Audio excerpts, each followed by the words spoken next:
Hey, what's happening? Cheers. It's Wednesday, and that means it's time for Design Sips. Cheers. Cheers. So today we're talking about Woo and Close, the process to land your dream client in 3 phases. Awesome. I love, the whole idea of potential clients and how to be ready for them and how to handle them and how to find them and then how to sell them on your services and close the deal is a huge topic for interior designers. Obviously, every time we successfully complete a project, we also have to go out there and find another one. So it is our constant battle to always be looking for the next best kind whale. We love to call our clients kind whales. We like really, really nice humans. And we joke, whales is because we really want, we want meaty, juicy projects that we can really sink our teeth into and make a big, big impact on their lives and make a big difference in their home. So, kind whales, people. Yes. And I don't know if you noticed, but we are coming to you from a corner in my house. I think this is going to be a running theme. Maybe we'll explore some other corners of my house in Design Sips. Kind of a fun little way to do this. But we're in the corner of my family room and pandemic style. My hair looks crazy and we're at home, just like the rest of you. So, and per the pandemic, we should drink. Cheers. Cheers. Cheers. So why don't you define for our audience what the term Woo and Close means to you? So we talk about woo and close. And so woo is that it's nurturing a lead, right? It's having that bit of sparkle that captures their attention and nurturing them through really, it's about sales. It's about explaining who you are, having the confidence to tell them, confidence and knowledge and practice to tell them how you do it, why you do it that way, to lay down the why they should choose you with confidence and panache. And again, that little sparkle, that's what woo means to me. And then close is, of course, like I said, you have to nail that next client. You have to close the deal. You have to sign that contract, get that design agreement deposit, the design fee deposit, and kick off the project. So it's one thing to do the dance, and it's another thing to seal the deal and close the job. Definitely.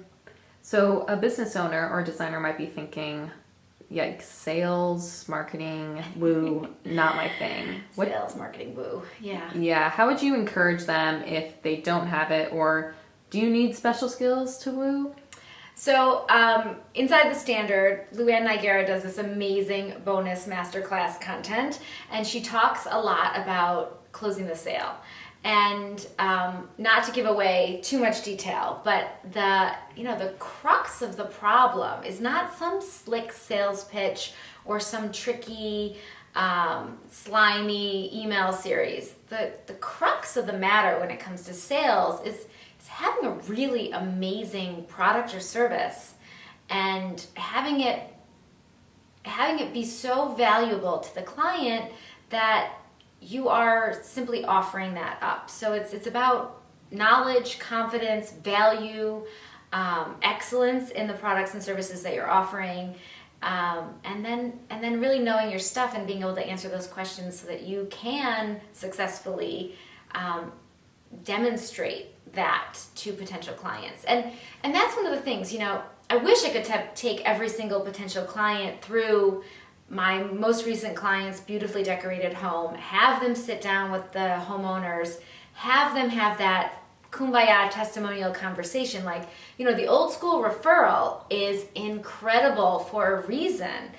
It does all of that for you. It demonstrates the value. It explains, it gives you the know, like, and trust factor. It does all of that for you. So a referral is like mind-boggling amazing. But the truth is, these days, when a client decides that they need to renovate, decorate, build, they often go to Google first. They don't go to their neighbors and ask for a referral first. Now, of course, sometimes they do, thankfully. But we have to figure out how to build know, like, and trust and demonstrate all the amazing things that we can bring to a client online. That's really where it starts for us. Yes, and we're totally going to jump into that. And we have some fun resources for the designers too. I thought so, because I was like getting all over the place with the whole thing. But anyway, Sarah Harrisville wrote me in, and off we go. Yes, but I love the talking point of knowing your product, knowing your system, and I think a lot of designers really struggle with the process. And we have a whole process for PCs. So why is it important to look professional, have a process from the very beginning? So we had this amazing testimonial from one of our standard enrollees recently, where she was saying she went into this potential client meeting. She kind of mirrored our process doc that is our sales presentation, but it's like the House of Funk experience, like what it's like to work with us. And it walks them through the process. It walks them through our business model. It walks them through the payment terms. It walks them through a nice example of exactly what they're going to get at every step of the way. And she closed the deal, and she said that the client literally said, I love how organized and together and like defined your process is. I feel really good in your hands executing this job. Ta-da! Like, it's just, it's incredible the confidence that you can convey to a client about how good you're going to manage their project by managing the potential client process well. Right? So if you don't get back to a potential client phone call within 24 hours, business hours, you're showing them your responsiveness, right? If you don't clearly define how you work and lay out your process, you're demonstrating to them how you're going to be a little confusing to work with. So again, every time that you can be confident, upbeat, clear, demonstrative, I can't say that. Anyway, demonstrate your process. Good? Yeah, we'll switch gears. Demonstrate your process clearly. You are literally showing them what it's like to work with you down the line. So this is not a process to tread lightly. Being off the cuff and just winging it, that certainly works for some people that are like that woo. That's like a character trait. To have woo is a real character trait.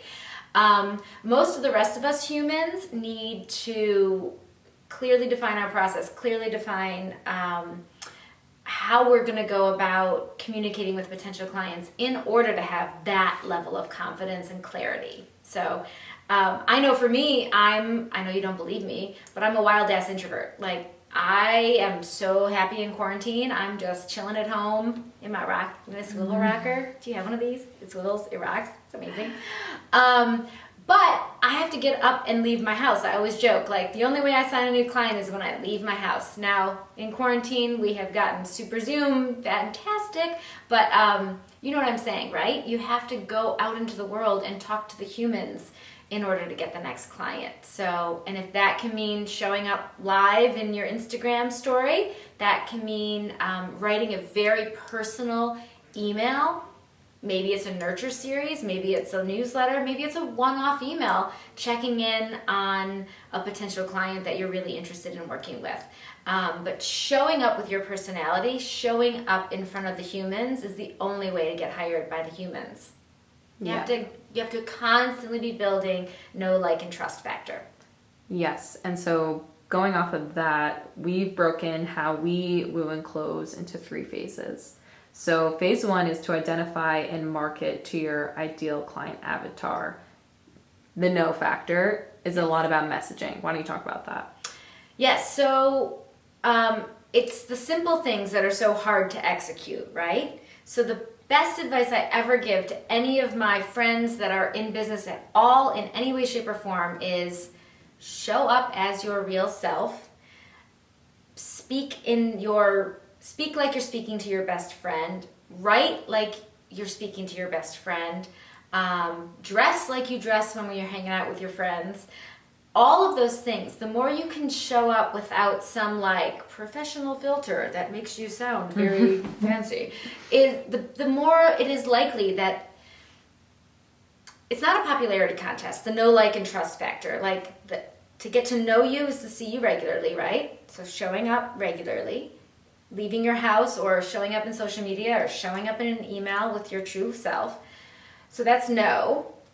Like is not a popularity contest. Like is about finding your people. It's if you show up as your true self and if you show up without some professional robotic filter, then you're naturally going to magnetize to you people who get you and who like you and who are your person. So it's not about fitting some mold and being popular. It's about finding your true people that get you, right? That's the like factor. So it sounds a little weird when you say it like that. No, like, and trust. And then trust, again, trust is about showing up with authenticity, showing up without some weird screen and filter on, knowing your shit, having your process clearly defined, having the answers to the questions that someone asks you about how you run a business.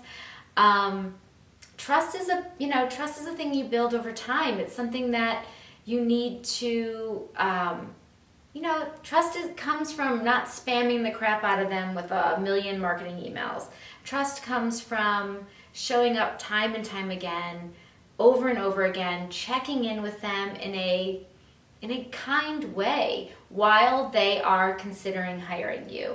Trust is having great testimonials. Trust is having a list of clients that are happy to have a phone call from a potential client to vouch for you, right? Having those references. Trust is a portfolio full of beautiful homes executed well. That goes a really long way into showing your true value in the marketplace, right? So know, like, and trust is something that you're developing and you're building. Did I answer the question, or did I go on like 8 tangents? I don't know, but I thought what you said was really valuable. So cheers to rosé. To yes, all of that. Cheers. But I think it helps designers be more authentic when they define their ideal client. A, stop trying to appease everyone. Yes. And B, know who you want to work with. Yes.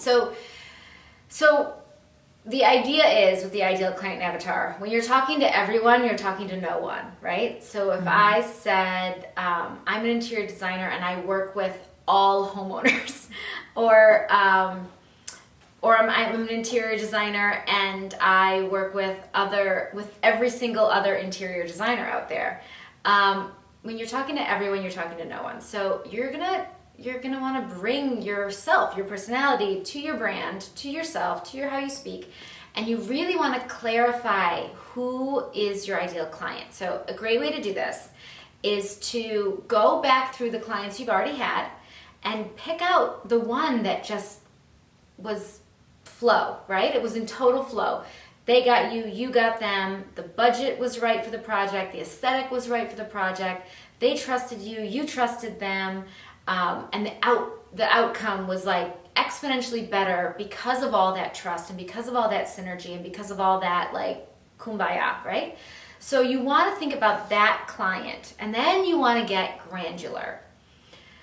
Where, like, all the things, right? Like, are they, double income, single income? Are they, what kind of marital status? What kind of home did they live in? What value home? What neighborhood? Do they have kids? Do they have pets? What magazines do they read? Do they travel? What cars do they drive? I mean, like, wacky, detail-y stuff. Do they play sports in college? Do they have advanced degrees? What are their hobbies now? What were their hobbies when they were younger? Like, all this crazy stuff that we know about people when we spend time with them, it can inform an ideal client avatar. So an avatar is a made-up, right? It's a made-up human that we kind of are hanging all of our marketing on. So it can be based on some weird combination of past clients. Often we develop products or services that resonate with ourselves. So it can be a mirror, it can be a version of yourself that you're creating an ideal. Like, I would want a designer who took into account eco-friendly, wellness, blah, blah, blah, blah, blah, worked with crazy pops of colors or worked with totally serene neutrals. Like, you might be kind of playing to your own self, which is fine.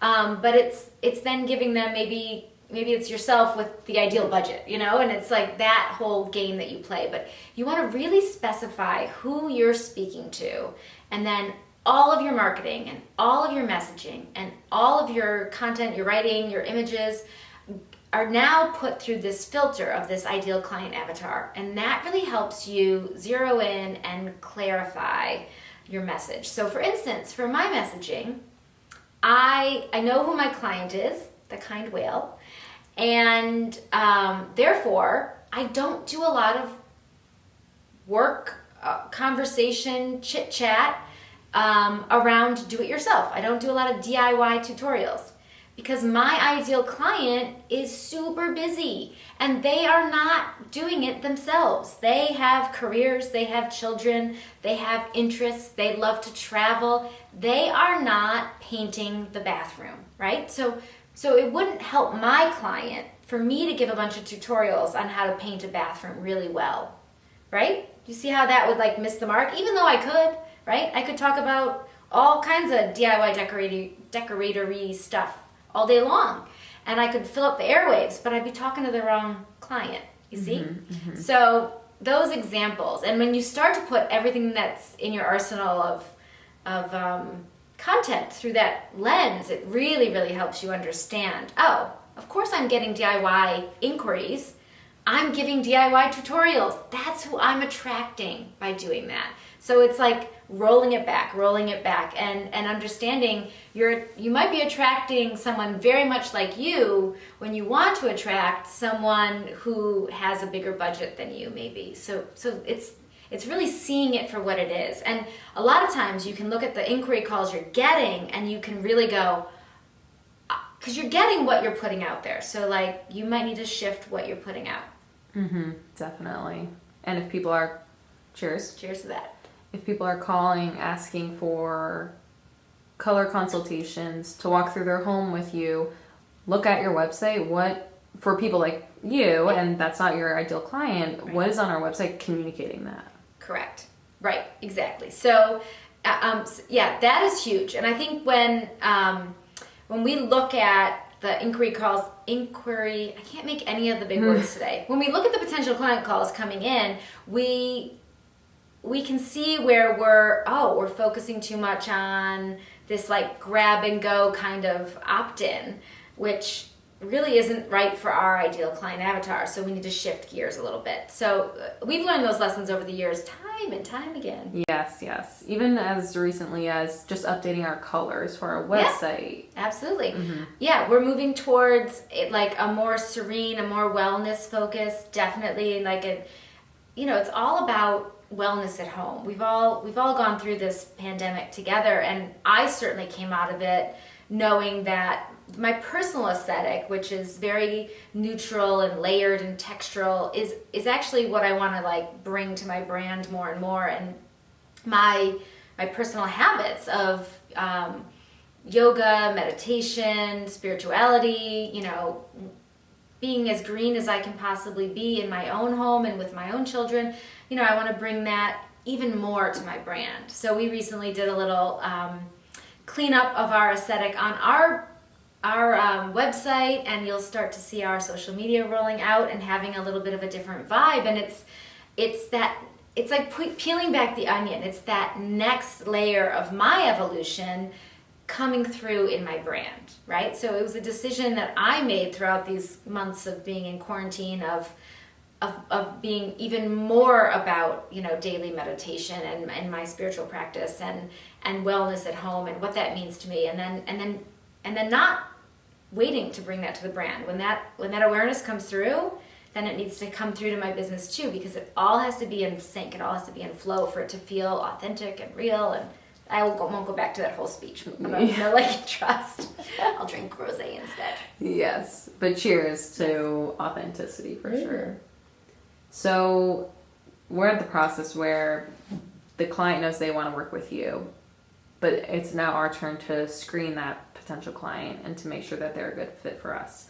So we did a design tips all about the initial call talking points, but why don't you tell them the gist of what that is? Yep, and we'll link to that one here. We'll put that in the comments so you guys can check it out. But it's basically, so just because someone calls our firm doesn't mean I race over there or Zoom to them and, go through the whole hour-long or half an hour, hour-long process of getting to know them, because that would be a lot of time on our behalf. And we kind of have that ideal client avatar identified. So we you'll check out that other design tips to go through like really details of that call and what that looks like. But basically, we're doing a little dance where we know we're selling to them what we've got to offer, and we're also screening them to see where they fit, right? So we do have an online design option that we offer up when we are not finding that they're an ideal client avatar, which is a beautiful way for us to still give them beautiful design and they're off and running. But if they are fitting the avatar, then we start to move them through the process. Like, for instance, if they are fitting the mold, we put them into our lead nurture email series, which is a beautiful way to automatically woo a potential client. It's a beautiful introduction to our firm. It's a beautiful introduction or further deepening of our voice. It's more intimate, more personal. It's a great email series that really dives into like the psychology of an interior design client. And you don't know this, but we're actually offering our viewers a worksheet that you and Nicole created for them to create their own lead nurture. See? I did not know that. But that's the magic of having a Sarah Harris on your team. Special surprises. So if you want that, DM us, and we will be happy to give it to you. Awesome. Yeah.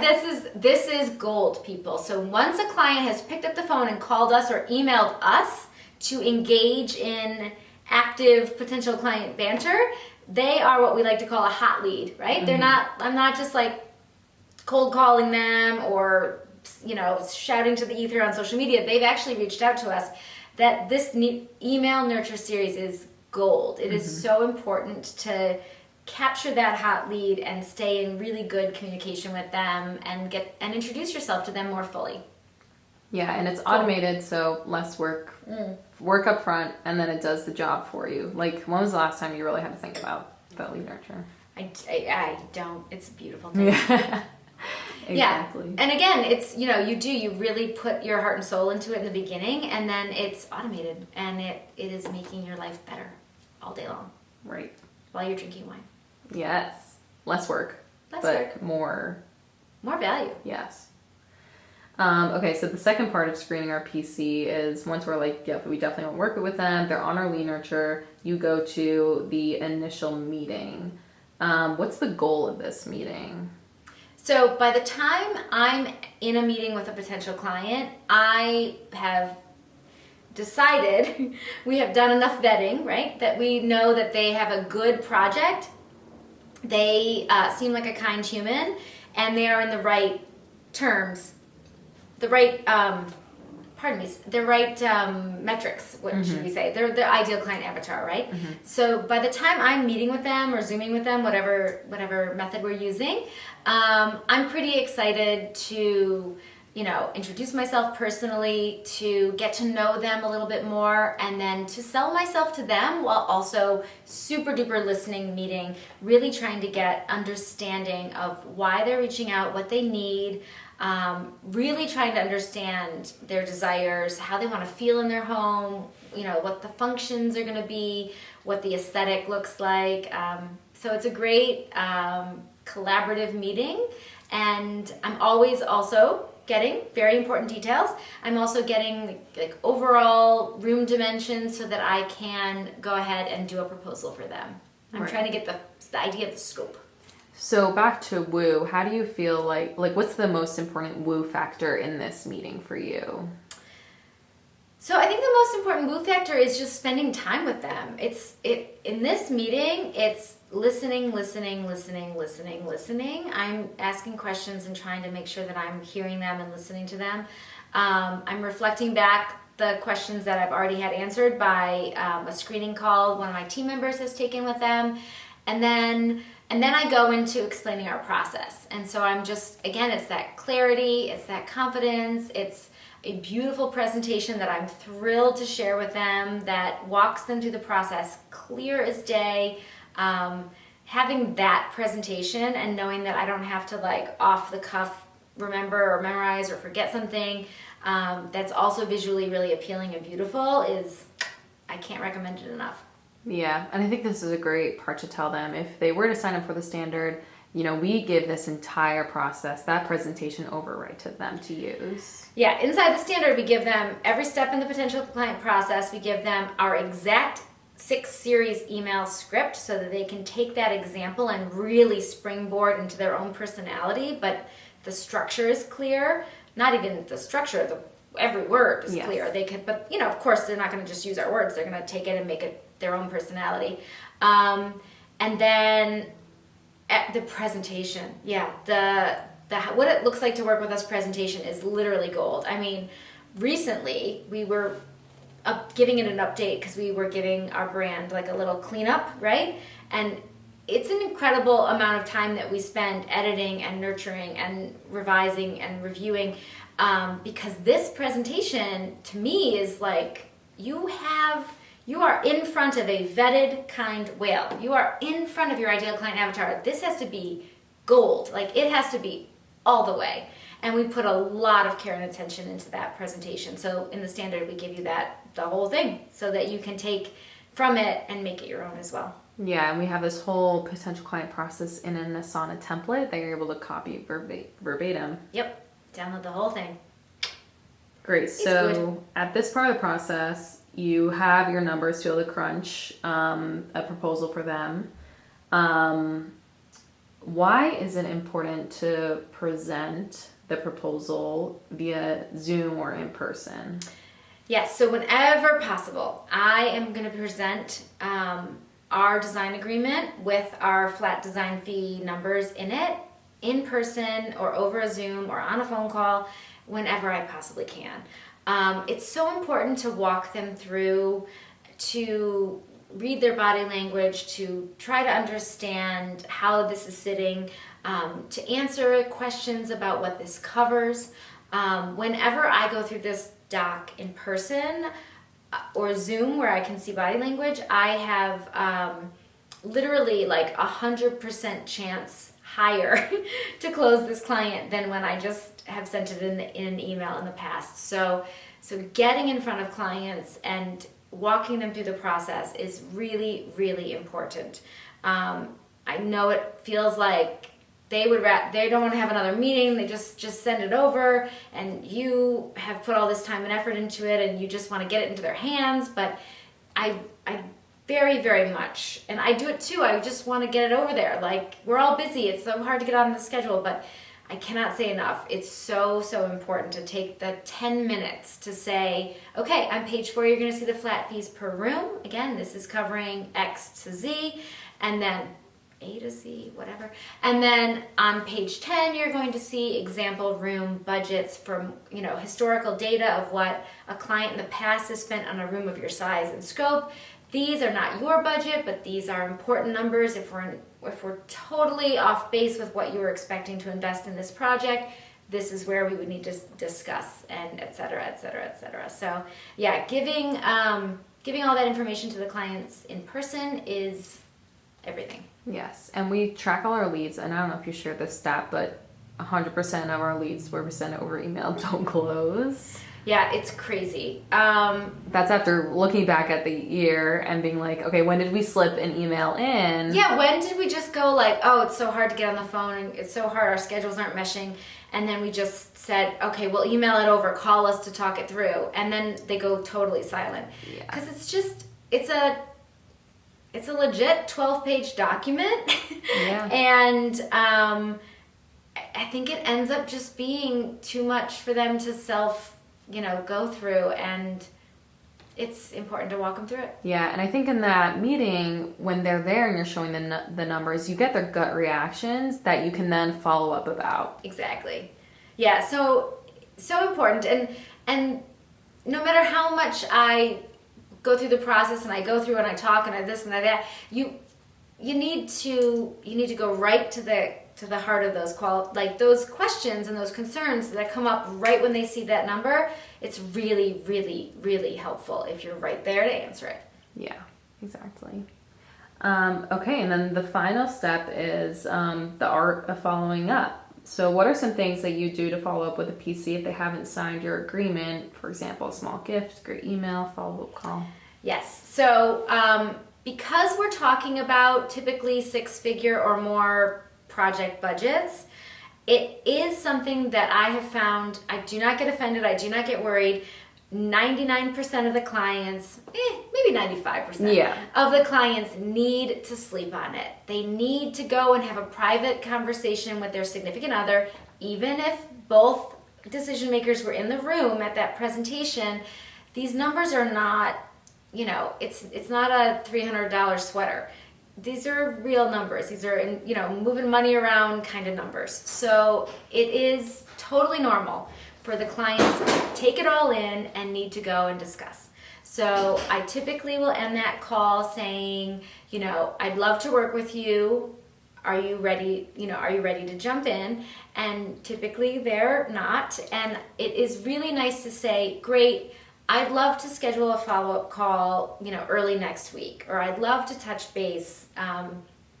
Do you want to set that up now? Can I reach out to schedule? So having that quick verbiage ready to go to say, let's plan to touch base, XYZ is huge. And then also giving them the time and space and knowing from past data, again, that I've had potential clients reach out to me, get as far as the full numbers, that proposal, and come back up to 2 years later. And it's funny because I'm thinking they've gone, they're gone, they're in the ether, and sometimes it's just that they are super busy, or I've been told, we met with you, we understood what it was going to cost, and now we're finally ready to actually make that spend. And so just stick with them. Don't write off your potential clients if they go silent on you. Make sure that they're on your monthly newsletter or your regular communication. Check in occasionally, even if you're not getting a reply.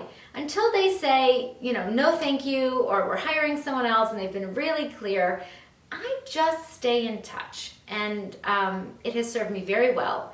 The timeline of a potential client in a 6 or 7 figure kind of world can be very long. So just stay the course. And again, if somebody's really done with you, they'll click on subscribe, or, maybe they'll hit reply and say, thanks, but no thanks. We did go in a different direction. And if not, it's not a bad thing to stay in touch with the kind whale.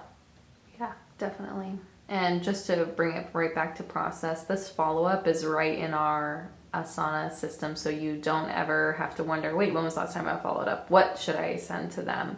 Right. So having it all in place so you don't have to think about it or worry about it. It's just there and doing the work for you. Yep. And once you're in that mode of we sent them everything, they have everything, they're going to be on your client newsletter list. Mm-hmm. They're going to hear from you once a month on a regular basis.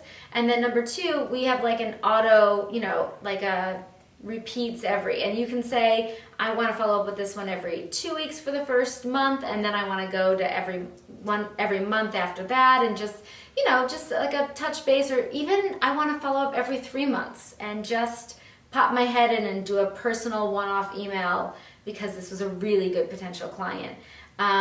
You can set up your repeating thing. You can track. I just cut and paste the email that I sent into my Asana so that I can see exactly what I said the last time, so that there's just real clarity around what's happening and what was the latest thing. And again, if it's an incredible kind whale that I can't wait to work with, and I know they were thinking about putting in a wine cellar, maybe I'll drop off a beautiful bottle of wine. Or if I know they're closing on the XYZ date, maybe I'll send over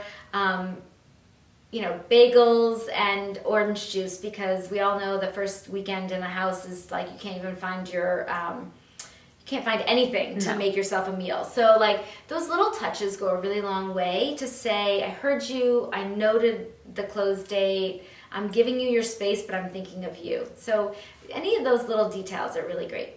Yes. Okay, and I have to mention, I just thought of bringing them to an old client's or current client's completed space, and then wooing both the clients with a follow-up of either a bottle of wine, a thank you note, and bringing the client there, the PC, to show them look, I got you in this house. Right. Look around. Yes.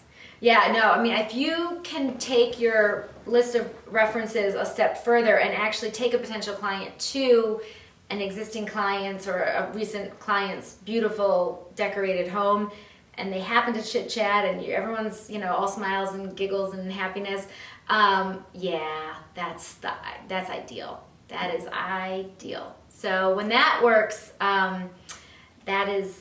that's the way to go. Yeah, a great woo tactic.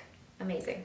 So that's all we have. But again, if you want that lead nurture worksheet, oh yes, DM us. So DM us and you can have lead nurture worksheet that gives you the automated stay in touch with those potential clients that reach out to you. It is literally gold. So DM us and we'll put you on that list. Yes, and if you want to check out the Design Tips episode on the initial call talking points, it's in our IGTV. So head over there. This is where this video is. Okay. And you'll see it. Yeah. Thanks for tuning in. Like Sarah said. All right, y'all, we're going to finish our rosé and we'll see you soon. Cheers. Cheers.